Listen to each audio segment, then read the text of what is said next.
Hey everybody, sorry we're late. Evan had to make fucking tea. Yep. I'm part British. Gotta make my shit right. Hey, John. John. Yeah.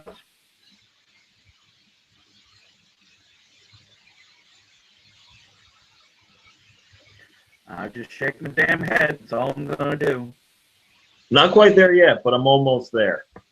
Just about done with season 3, which is turning into my favorite season so far. Especially since the last episode I watched introduced my all-time favorite Star Trek character, Reginald fucking Barclay. Don't act like that. Not a Trekkie. You know Reginald Barclay. He's the dude who was played by Dwight Schultz. Yeah, I know of him. Still not a Trekkie. You didn't say you were a Trekkie. Shit, I knew about him before I was a Trekkie. That's why he's my favorite. Anyway, hello, ladies and gentlemen. Welcome to another exciting edition of High Class Geek News, where we completely forego anything of any actual importance so we can instead focus on the shit you actually care about. I'm a push-up neighborhood geekazoid, Evan Ransom. I am joined today by the Dwarficon himself, John Little. Hi, buddy. And because I'm a good brother and it actually happens to be today on the day, happy birthday, Dana, my lovely sister. You're old. Also, happy Siblings Day. Yeah. Oh, God, that just makes me think about Luke and Leia kissing. Anyway. Indeed. Tonight's episode, take me down to Emerald City. What's our main story, John? Well, that would probably reference to what's going on at Emerald City Comic Con this year. Damn Skippy. This weekend, for the last couple of days, all news has been pretty much coming from the ECCC, which is why we are going to start today's episode with the comic book news, because as expected, when there's a big comic book convention going on where announcements happening, comic books are where it's at. For starters, we are getting a slew of new Image titles. Image, of course, kind of the top dog. I would say the last couple of years, they've turned to what like Devil's Due and slave labor graphics were back in the 90s. That's like what Image is now. I can see that one. Let's hope they keep it up, because slave labor, dear Lord, was phenomenal back in the late 90s. But creative as fuck. It was both phenomenal and creative. So let's hope they keep it up. Yeah. Now, there's lots of titles, but I decided to focus solely on the ones that caught my interest. A couple of them because I actually just like the covers on top of the concept. But mainly, I'm focusing on known creators here. So, we got the Black Monday Murders by Jonathan Hickman, who wrote the Avengers run that recently wrapped up. He did the Secret Wars miniseries recently wrapped up, did Fantastic Four, all sorts of Marvel stuff. This will get your ears pricking up, John. The Divided States of Hysteria, being written and drawn by Howard Chaykin. Ooh, that should be pretty good. Yeah. Glitter Bomb, being written by Jim Zub. Okay, that one, just the title alone makes me want to check it out. Yeah. Ed Brubaker, Sean Phillips, and Elizabeth Breitweiser, one of the greatest creative teams currently working in comics today. They gave us the Criminal series. Fatal recently finished up the Fade Out. They do nothing but good shit. And basically no one can tell them what to do. They just do whatever the fuck they want to. So they decide they're going to take a look at Death Wish-style vigilantes with their new series, Kill or Be Killed. I can't wait to see what they do there. 100 Bullets, Brian Azzarello and Eduardo Risso are getting back together for a comic called Moonshine. Oh, please tell me this actually is about Moonshine. Yes, it's about the gangsters that were handling the moonshine trade back in the early 20th century. Nice, that should be pretty freaking epic. Let's see. Prince of Cats and Surgeon X, which I just bring up because their covers look fucking awesome. I suggest you look them up, John. Will do. And finally, From 30 Days of Night creator Stephen Niles, Winnebago Graveyard. Okay, that again, title alone makes me curious. Yeah, no, this is like only about maybe a third of the ones that were announced, but these were the ones that caught my eye for whatever reason, mostly due to creative teams. Yeah. Let's see. Marvel has confirmed that yes, Dead No More is a Spider-Man story. It is being written by Dan Slott and will be drawn by superstar artist Jim Chung. Nice. If there were any details about the story, I didn't look them up because I want to read this when it comes. Indeed. Meanwhile, over at IDW, we're getting a new series focusing on a certain title's supporting characters called the Teenage Mutant Ninja Turtles Universe. Okay, so we're getting... Basically, it's kind of an anthology series where they'll tell like a Casey Jones story, maybe a Shredder story, or a Splinter story, as opposed to just focusing on the Turtles themselves. But didn't Usagi Yojimbo have his own comic? Yes, but he's not a Teenage Mutant Ninja Turtles character. He was in Teenage Mutant Ninja Turtles, but he was created separately from them. I do remember that part. Also, IDW is doing Mickey's Craziest Adventures. Yes, that Mickey, the mouse. Well, there's going to be a lot of LSD references on that one. And they announced that they're also doing an event comic called Revolution, but did not say anything aside from the name and that apparently it will be big. Since IDW books are not, for the most part, connected, I'm curious. Let's see. David Mack is going to be handling some art duties on volumes 4001 AD. My guess is covers. He is also, Brian Michael Bendis hinted unofficially that it looks like he may be reuniting with David Mack and Michael Gaydos for a brand new Jessica Jones title. Ooh. Over in DC, Gerard Way has been given his own imprint called Young Animal. And DC has announced the Commandy Challenge. 24 creators, writers, and artists put together to come up with quick Commandy stories to see which one. These are all new guys. These are not like guys who have proven themselves. This is a chance for these 24 creators to get into DC Comics. So are they taking on existing character storylines, or are they creating... They're taking on Commandy. Ah. Hence it's the Commandy Challenge. And I recently found out, though, there's going to be a post-Rebirth book. I think I'm going to have to pick up this one, month to month, at least for the first story arc, called New Superman. I will see how that goes. It's about a young man who suddenly has the powers of Superman, and so he becomes the Superman of Hong Kong in DC continuity. This just reminds me of the gentleman, God, I believe he's in the Philippines, that spent well over, I think, $100,000 on plastic surgery to look like Superman. I try not to think about that guy. I have enough horror stories in my DVD collection alone. Yeah. Moving on. Yep. And finally, crossovers. This is going to be a good year for crossovers, John. I'm about ready to give you the greatest combination of names you've ever heard. I'm going to go with the weakest and then move them up to the strongest. And based on my idea of what your opinion of things of awesome are. The weakest being the Lone Ranger meets the Green Hornet, Champions of Justice. Oh, God, I want to see a bitch fight between Tonto and Kato. Well, don't forget, the Green Hornet and the Lone Ranger are related. Yeah, don't care. Just still want to see that bitch fight. Tarzan on the Planet of the Apes.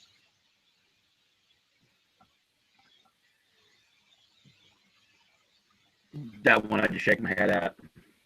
And finally, John, You may need new pants after I say this one. Predator versus Judge Dredd versus Aliens. Not terribly excited about that. Judge Dredd! I know. You know what I want? Predator versus Wolverine versus Aliens. Fair fight. I'm not sure who you're saying the fight is unfair for with Judge Dredd. Well, it's technically unfair for Dredd. I mean, Dredd can hold his own. Let's be honest here. There's no argument whether or not Dredd can hold his own against humans.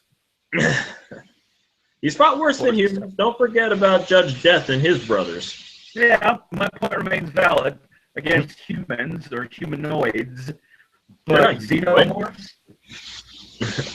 Oh no, I don't see Judge Dredd faring much better than the original Space Marines did against the alien, let alone Alien versus Predator. Now, granted, it's a three-way melee, so he might get lucky, but do not see him lasting very long, or at least doing very well. It's Dredd. He'll be fine. Moving on. God, I just hope to God the Predators claim diplomatic immunity. Moving on to movie news. John, what just came out on DVD and Blu-ray this week? Porky's 2? Huh? Porky's 2? No. Damn it. Oh my God, I completely forgot. The Criterion Collection of Howard the Duck came out this week. No, and that combination of words should never be uttered again. What, Criterion Collection Howard the Duck? Oh, fuck. You know what? Bat might. Yeah, not as bad as Criterion Collection Howard the Duck. Jesus. And No, Star Wars The Force Awakens. For you. Yeah, I know. Force Awakens came out on Blu-ray this week, and I am still not bought it yet. Are you? And you know why? Why? Because you know that I'm just waiting for another 4 to 6 months for the director's cut to come out.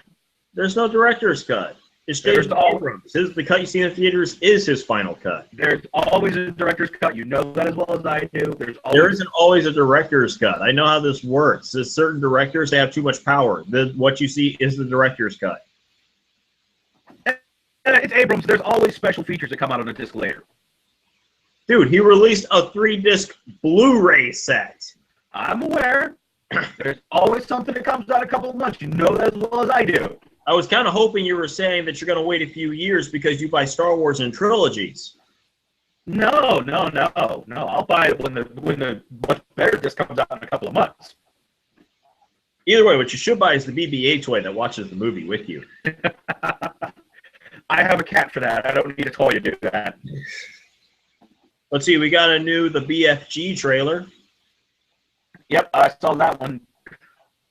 Good. That makes one of us. I never got the chance. I'm sorry to say this. The title is horrible. The BFG. Yes, we know it stands for Big Friendly Giant if you watch the trailer. But anybody who grew up in the 90s hears the phrase BFG immediately thinks, oh my God, it's another Doom film. I keep thinking big fucking guy. Which then gives me flashbacks to the Boondock Saints, yeah. It wasn't big freaking guy. Big fucking guy. It wasn't big fucking guy. It was a huge fucking guy. Yeah. Oh, which reminds me, another trailer came out this week. I actually didn't write this one down. Rogue One, A Star Wars Tale. Yes, it did, and that one looks fucking epic. Let's see. Death Note apparently has been taken off of Warner Brothers' hands. Guess who picked it up? Netflix. Interesting. I can't wait to see what they do with it.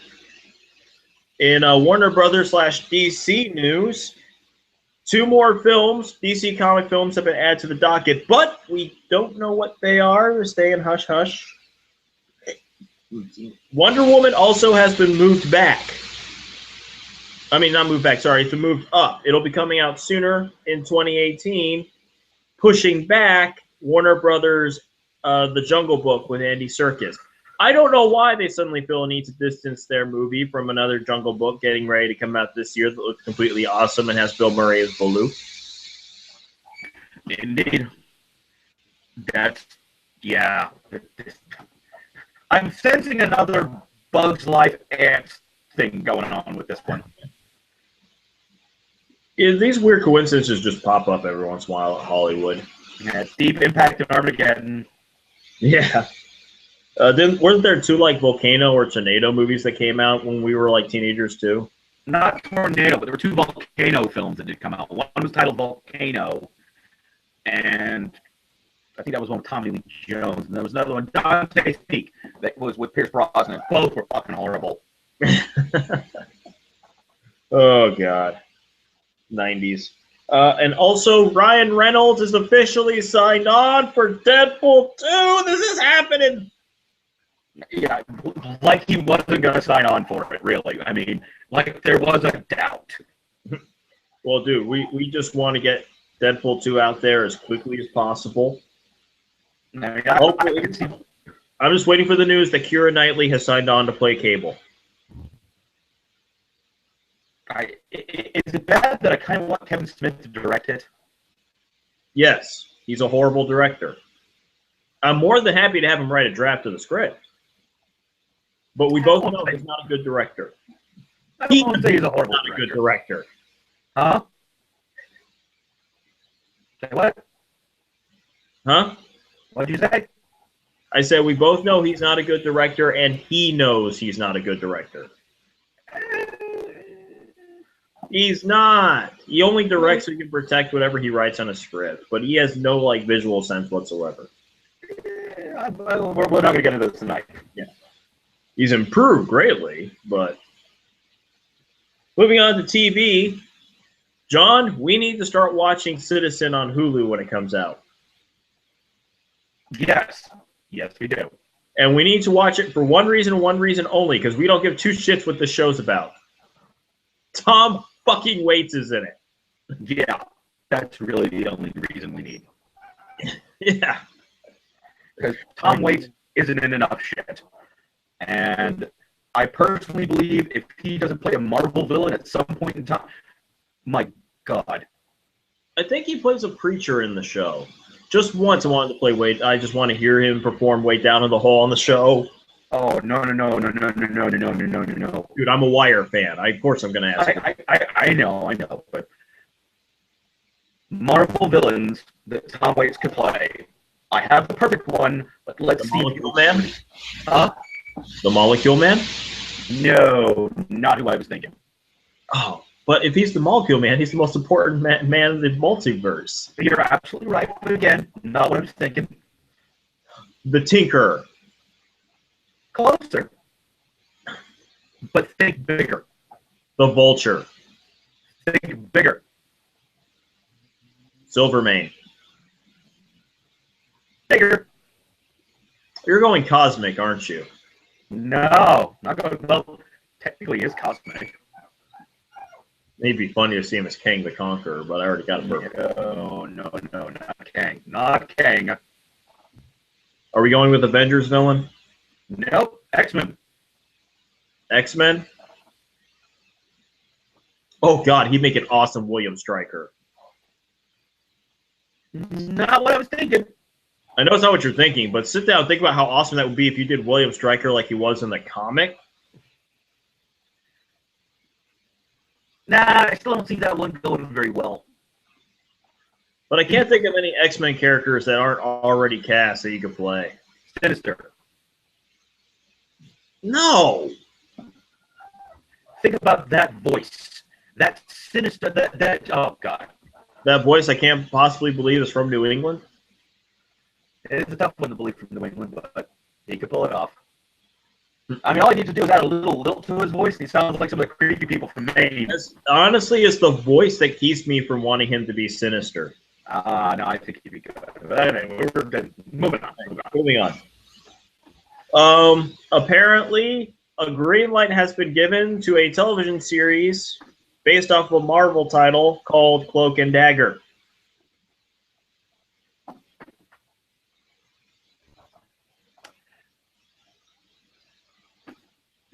Why? You know, it's one of those things where I can't say it's a bad idea, but I can't get excited either. Because Cloak and Dagger was always a really, really great concept that was always failed in execution. There's been, what, 3 or 4 attempts to make a Cloak and Dagger series? Yeah, I know. I remember the late 80s, early 90s version. I think it was the closest thing to a success they had. If I remember correctly, it started good and then got, like, mediocre to bad real quick. Yeah, I did. And what's next? Fucking Hawk and Dove? Oh, God. They're better than Hawk and Dove, goddammit. More creative, too. Not by much. Jesus Christ. I think the problem is no one took advantage of the fact that there are a couple of teenagers who are kind of like stuck in their position. Ugh. So, for something to get a little more excited about, and boy is it in the perfect place. And this is the comic book show for everybody who's annoyed with all these comic book shows and movies coming out. The Boys are coming to Cinemax.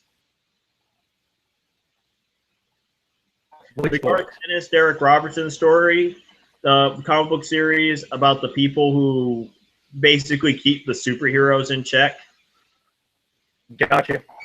One of the main characters purposely looks like Simon Pegg. Gotcha. And it's Garth Ennis, so this is Garth Ennis basically getting all his problems and issues with superheroes into one comic book series. We'll take it. With wonderful scathing commentary on what it means and what it takes to be a celebrity by using superheroes as a metaphor. Oh, that one poor girl. Actually, there was a really good Raleigh author who did a book like that called Playing for Keeps. Which, if you've not read or listened to the audiobook, highly recommend. The author's name is Mur Lafferty. Earl Lafferty. Mur, Murlafferty. Highly recommend her. I've read pretty much everything she's gotten into and written, and Playing for Keeps is just a wonderful kind of... Okay, imagine that the superheroes that we know are kind of dicks, and there are other people in the world with not so useful powers, like the ability to fire human waste at fire a hose pressure and speed. That's not a guy you want on the X-Men, but he's got powers nonetheless. And you know, the superheroes that have the good powers probably treat him like shit. Call him things like Feculent Boy, and, you know, are kind of dicks. Okay, I'm sold. Samurai Champloo can now be watched completely for free in its entirety on YouTube. Ta-da! Yeah, first Animaniacs on Netflix, now Samurai Champloo on YouTube. What's next? This is a great week for Netflix. There are so many of my childhood favorites that got put to Netflix this week. Such as? E.T. Batteries not included. Oh my God! That's the first movie I remember seeing in a movie theater. I love that movie. Yes. Sorry. That's okay. Excellent fucking movie. If you never watched it, it's on Netflix. Go watch. Learn. That's one of those little known Disney gems that everybody should see. Oh my God. And also, speaking of, you want geek girls to get the kind of reaction I just got when you mentioned Batteries Not Included. Season 4 of Sherlock is currently filming. We still gotta wait another 2 years to get it. Well, Sherlock seasons are like fine wine. No. Watching Sherlock is like being a hardcore bourbon drinker. Yeah, I was gonna say it's a lot more like a fine spirit than a fine wine, because the longer you have to wait to taste it, usually the better it's gonna taste. Yeah, and boy, are you gonna wait. Oh yeah. In video game news, if there's one thing I think the 21st century taught us is that video game fans are everywhere, including your local gun shop. As somebody made an actual working Glock based off of the old NES Zapper. Yeah, I'm not a gun person. I saw that and like, maybe it's time I finally got a gun. I'll never fire it, but damn, that looks good on the mantle. No, you'll fire it. What you'll do is you'll one day buy a house. And, you know, just a nice little place where it's your own property, you can do what you want to. You're going to create several pictures, hundreds, thousands of pictures of that fucking 8-bit dog from Duck Hunt. And you're going to do what you've wanted to do your whole life. Nope, I got one better. No, I'm going to take that gun apart. I'm going to add a very loud sound amplifier to it. But instead of actually amplifying the gunshot, it will actually make the Super Mario Brothers fireball noise. And I will use nothing but incendiary rounds with it. I don't know. Now that makes me want to take it and see if I can finally turn to something I've been wanting since my early 20s. A bowel disruptor. You could definitely have some fun with the Nintendo Zapper on that one. That's what somebody needs to make. Somebody needs to make a functioning Glock that looks like a Zapper. Let's see. After 30 years, John, this is how brilliant the video games of our generation are. 30 years later, we're still learning new stuff about them. Like, someone just recently discovered an Easter egg in Mike Tyson's Punch-Out. Which was... Go ahead. Yeah, go ahead. Yeah, I just know it's a certain way to figure out one of the other opponent's moves. I didn't get a chance to get a good look at it. It's Mike Tyson's Punch-Out. I guarantee you, the programmers from all the early generations will have hidden so many things in there that children, our grandchildren's children's children, will be finding Easter eggs that we didn't even know about. We also got a new trailer for the upcoming Star Fox game. Not excited about it. Well, you were never a Star Fox fan, if I remember correctly. Oh, I absolutely was. I loved the Star Fox on the Super Nintendo, and by the time I moved over to N64, though, it just kind of went to shit. And then it became like an adventure game, and I'm like, this isn't Star Fox. If I have to get out of the plane, it's not Star Fox. Maybe it'll be like Tomb Raider, and it'll rediscover its greatness again. It could happen. Mm. Also, some God of War art, some God of War 4 art got leaked, and it looks like this time he's taking on the Norse fucking gods. Which anyone who's played those games probably like, he wasn't Norse already. I can't wait to see this because God of War has some of the best fucking design work in video games, especially when it comes to established mythological characters and settings. You see, I kind of want to see him start going through, I'm glad he's going to get to Norse right now, but, we're kind of running out of gods. Well, he's done, like, the Greek gods for 3 games straight, and that's not even including, like, the little games came in between out on, like, the PS Vita and shit. Exactly. So we're kind of running out of gods back in Rome there. So I think there should be an entire game of fucking Egyptian gods, because there are plenty of those fuckers, and it's around the same time frame, so it would work. And I really think a really good game would be going up against some Hindu deities. Honestly, the way I see it, it's called God of War, so let's see a War of the Gods with Kratos right in the fucking middle of it. Somebody needs to turn that into like a side-scrolling fighter. Oh, we've reached that time again. Oh, we got some painful ones this week, John. Yeah.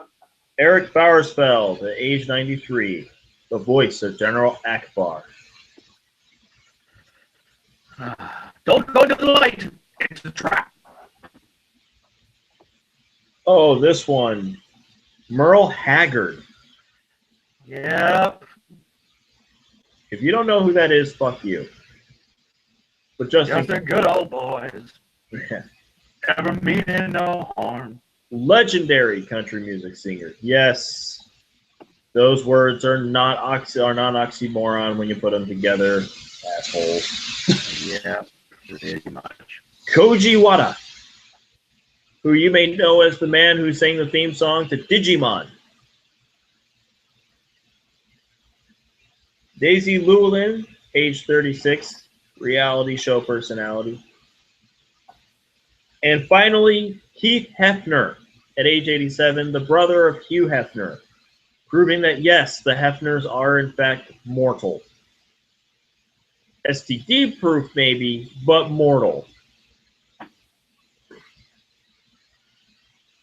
Time to get our science on. Science! Thanks to some new discoveries looking out into space with our many, many telescopes, it looks like we may be surrounded by a whole bunch of supermassive black holes. And anyone else doubted this? All I know is the signs are all there. Put on your tinfoil hat, people. damn it, I forgot the name of the band. I was going to say they must be really happy. Fuck. Soundgarden. Thank you. You're welcome. Also, we have discovered the main minerals that are used, the main ingredients to create life on other planets. Looks like we can find them on comets. Yep. Or in Silly Putty. And it's possible that there was or could have been life on Mars thanks to the comets that hit it several times. I'm sorry. To look at the planet Mars and believe that at some point in time it did not harbor life, just kind of folly. It may not have been severely advanced. Chances are, with the ever-expanding universe, at one point in time, that little red ball was about where we are. And probably in that right zone. Didn't they already find like fossils or something back in the 90s of like some microscopic stuff? I mean, they found some microscopic life still existing on there, but that's really all they've been able to find. But then again, it's not like we can send an archaeology team out there to start excavating. I wonder why not. Because they die. I know. No, we just need to send Matt Damon. He's done it once before. No, fucking leave him. That's what we did last time. Exactly. For good reason. For good reason. He still needs to play Robin. Fuck no. The last thing we need is fucking Batfleck and Damon Robin. I mean, jeez, man. Grayson. Dick Grayson. I believe Jason Bourne is just training to one day put on the green hot pants.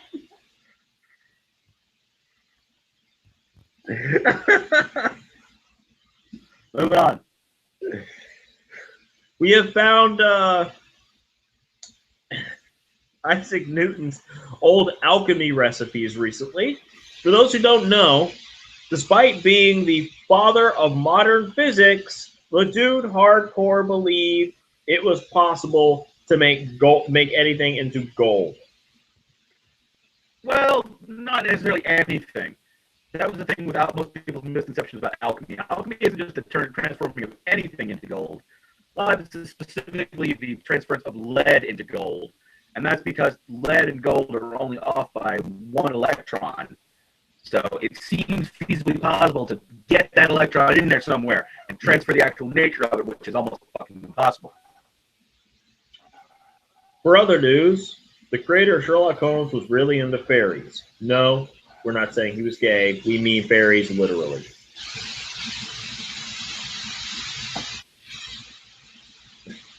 Kind of makes me want to go back in time with a DVD copy of Lord of the Rings and be like, they used real fairies for this. Oh, those are elves. Never mind.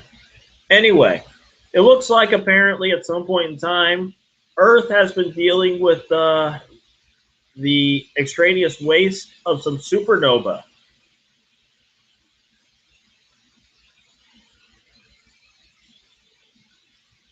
John, are you frozen?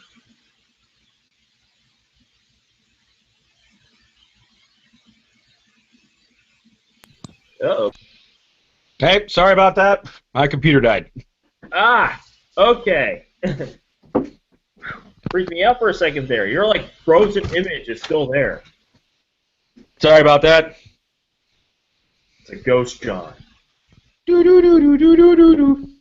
I was just pointing out how it turns out Earth had been hit with the the detritus of some supernovas apparently. I don't doubt it. Yeah, it's the reason we found like something in the ocean, some kind of debris or something like that, or something superheated, and everyone was like, "Somebody do a nuclear test." Nope, just supernovas. Yep. Which for the second time today, it makes me think about how science fiction writers, people who write sci-fi film and TV, still have not figured out that solar flares aren't a big deal. Well, they are and they're not. They're not the big deal they make them out to be. Well, of course, because we don't live on fucking Mercury. Anywho, going on finally to miscellaneous. Somebody decided to remake the Netflix Daredevil intro. Whoa! Did we talk about SpaceX? No, wait, SpaceX. What? Did I miss something? Yeah, SpaceX rocket did something this week that no one else has ever done. Continue. It landed on a mobile platform in the middle of an ocean successfully. Okay. I know that seems kind of mundane, but to land an extraorbital rocket safely on a floating platform in motion in an ocean is fucking amazing. I guess that's John's way of saying we should say congratulations to the pilots of SpaceX. Unmanned. To the computer on SpaceX that received. Shit. Wow. Okay, that is impressive. Go watch the video. Trust me, even more impressive. Okay. Okay, moving on to miscellaneous now. Somebody has recreated the Netflix Daredevil opening title sequence using glorious 8-bit imagery. Fuck, I have to watch that now. Yes, because John and I are of a generation we remember the epitome of the in-game video was a bunch of 8-bit images that maybe the mouse moved up and down a little bit as the text scrolled underneath them. Yep. I still remember the first time I saw the opening for Final Fantasy III US Japanese 6 was fucking amazing. I just remember sitting there with my brothers watching this video with my jaw on the floor. I don't think they realized how amazed we were by Super Mario Brothers 3. I mean, for just 8 bits, and they got both those graphics and that playability. Mm-hmm. Holy shit. Amazon seems to be taking on PayPal and various other PayPal-like companies because they have started their Amazon payment plan where they team up with other websites and say, hey, you can pay for your shit using your Amazon account. For a nominal fee. I'm guessing if you're Prime, it doesn't matter. I'm still guessing there's a nominal fee. I'm guessing if you're not Prime, you can't do it. No, my guess is there probably is a similar model to PayPal, which means there's no fee. It's just basically an online bank. Yep. First international bank of Amazon. That'll be great. Oh, God. Between them and Google slowly taking over the world. Yep. Let's see. Also, a new video was released featuring a very bearded and scruffy-looking Mark Hamill, who, how is it he can look so serious all the time and be so hilarious? Actually, have you seen the trailer that was released this week for the animated The Killing Joke? No, I didn't realize that got released. Shit, I'm surprised.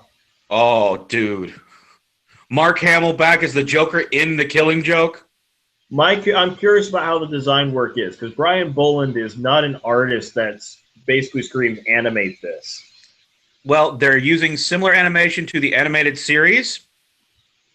All of them do that. With a lot more detail. In addition, guess who else they've brought back? You mean aside from Kevin Conroy? That was exactly where I was going. Conroy and Hamill back again. Dude, we announced this months ago that they were in it. I know a trailer was out, though. I want to see this. Fucking amazing. Fucking amazing. I'm sorry. As many roles as Mark Hamill has done, for the life of me, I swear to God, he is going to be most remembered for being the joke. Wow. Really? You had to bring up the Guyver. Of all the... Okay, Internet, I am calling upon the collective brain power of the Net Trust to deliver upon Evan the existential smackdown he deserves for ever mentioning the Guyver. Oh, God. I may not ever find one good joke that's as good as She Used to Be a Man, but I swear I paid it back piece by fucking piece. Well, when you're used to taking it inch by inch, you can only pay it back piece by piece. Yep, that's the little way. Anyway. Anyway, Force for Change. It's the new charity that Mark Hamill is championing, and he put up a video for. Oh, please tell me you saw the picture of Daisy Ridley carrying Mark Hamill on her back. Oh, absolutely. It says saying it's for Jedi training. Is it bad that I just want to see a slightly opaque version of Harrison Ford's image with the bubble or the title? And I thought these smelled bad on the outside. Oh God! Okay, I listened to the most recent episode of Batman on Batman with Kevin Smith and his friend Mark Bernardin, right?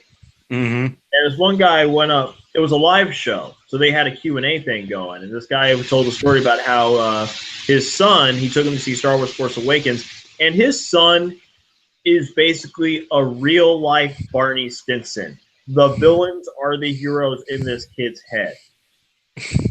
Like, he took his son to see Batman v Superman. The kid's favorite part is the part where Lex Luthor threw Lois Lane off of a building. So when Star Wars The Force Awakens was getting ready to come out, this kid was all about Kylo Ren. Like, he had, like, posters and, like, toys and shit all over his room. It was all Kylo Ren stuff they bought him for Christmas. And so to prepare him for the movie, he sat down and marathoned the original trilogy with his son, who's, like, 10 years old, which makes the whole villain thing even scarier, but still.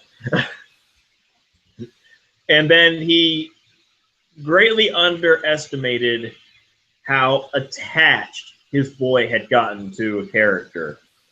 So they watched the movie, and on the way home, the boy is just really upset. Like, he is fucking devastated. He's got this, like, just stoic look on his face. As soon as they get home, takes all of, like, his Kylo Ren stuff, tears down the posters, it's all in the trash, because that motherfucker killed Han Solo.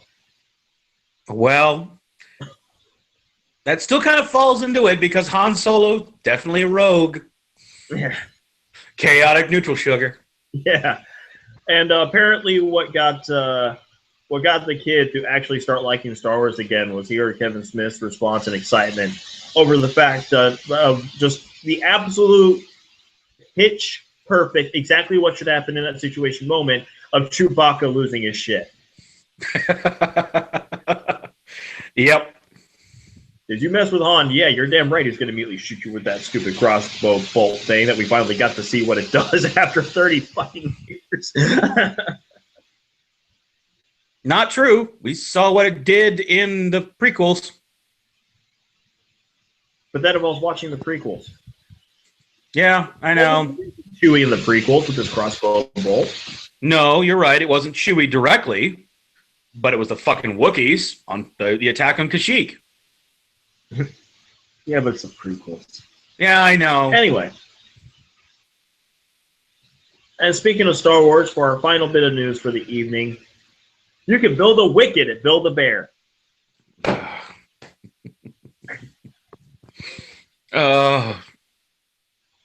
I'm waiting for Jabba's Build-A-Bear to come in.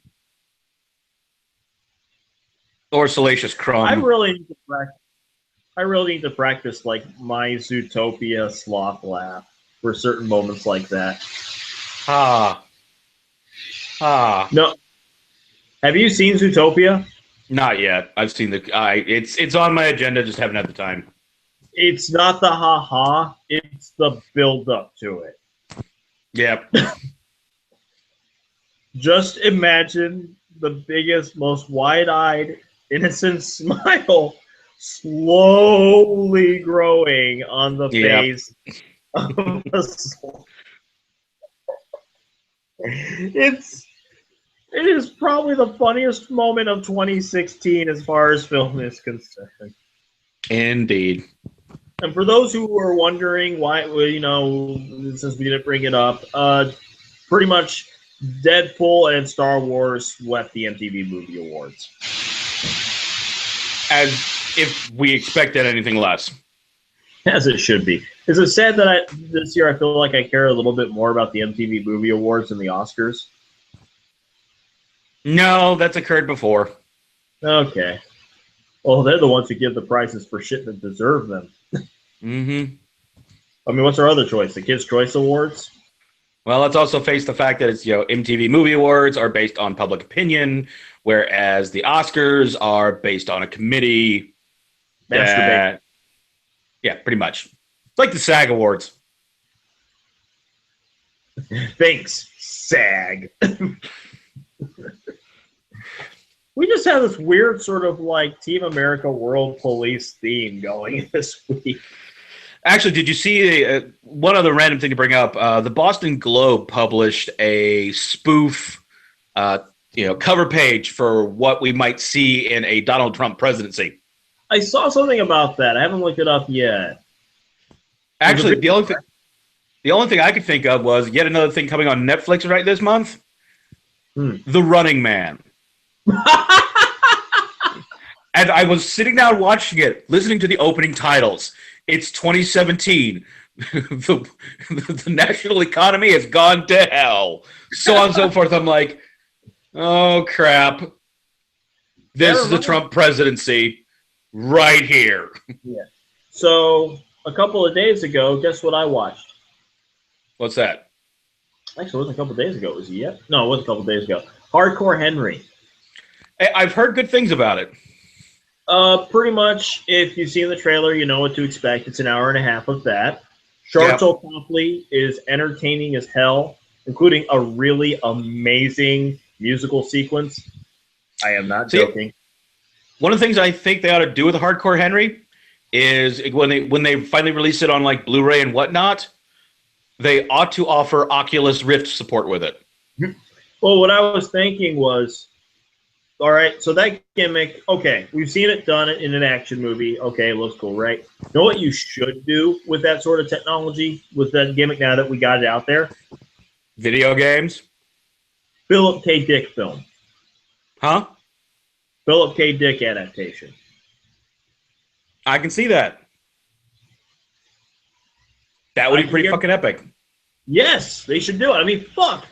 First person point of view film based off of the guy whose entire work was just revolved around the idea that you cannot trust your view of the world. I'd watch the fuck out of that. Or it actually brings the opportunity. You read Ready Player One, right? Still haven't, no. Oh, dude, get on it.